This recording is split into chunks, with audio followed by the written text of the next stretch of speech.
ng edukasyon. Sa inyong balikat, nakasalalay ang mga susunod sa inyong pamilya at kayo ang magiging inspirasyon nila para tulad nyo, maabot din nila ang kanilang pangarap. At dagdag pa dyan, maaari bang ma-request na tumayo ang lahat na ang magulang, isa o dalawa sa inyong magulang ay hindi nakaranas magsuot ng academic gown. Maaari ba kayo magsitayo?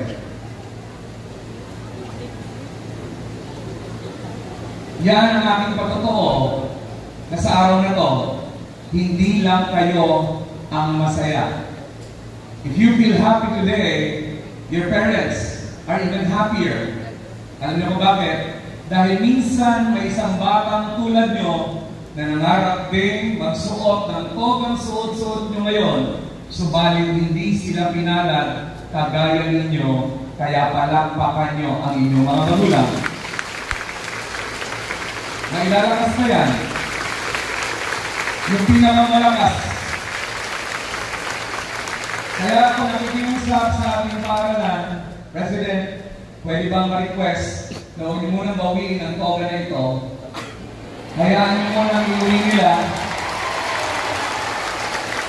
Hayaan niyo munang iuwi nila. Dahil mamayang gabi, gusto ko isuot niya sa inyong mga magulang at i-photoshoot niyo sila. At kagaya ng ibang lugar kung saan ang graduation speaker, napakaraming mga magulang at mga graduates na nag-photoshoot na nakasuot ng toga ng kanilang mga magulang. Dahil tandaan ninyo, hindi lang pangarap ninyo ang inaabot nyo ngayon, pangarap din nila minsan na kayo ang umabot para sa kanila. O, paalala ko sa inyo, hindi pwedeng umiyak ang inyong false eyelashes. Magmumukhang paa ng ipis yan. Pag pinagpatuloy niyo yan. Ang luha daw ay pawis ng kaluluwa. Kapag ikaw daw lumuluha, ang isip mo ay nagsusumbong sa puso mo. At nagdudugtong at nag-uusap silang dalawa.